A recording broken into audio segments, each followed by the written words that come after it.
एक रात प्रिया अपने कमरे में अकेली बैठी थी। उसका फोन अचानक बज उठा।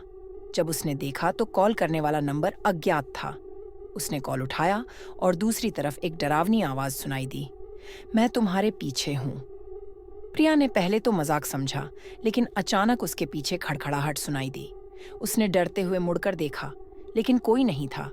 उसने कॉल काट दिया और सोचा कि यह एक गलत कॉल होगी।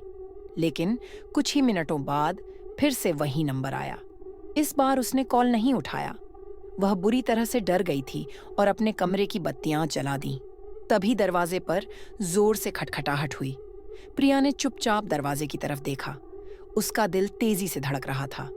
वह धीरे धीरे दरवाजे के पास गई और झांकने की कोशिश की। दरवाजे की दरार से उसने एक छाया देखी। वो छाया धीरे धीरे दरवाजे की तरफ बढ़ रही थी। प्रिया ने चिल्लाने की कोशिश की, लेकिन उसके गले से आवाज नहीं निकल रही थी।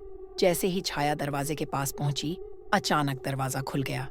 प्रिया ने देखा कि वहां कोई नहीं था, लेकिन उसके फोन की स्क्रीन पर वही अज्ञात नंबर फिर से चमक रहा था। वह अब जान चुकी थी कि कभी-कभी अज्ञात कॉल्स सिर्फ मजाक नहीं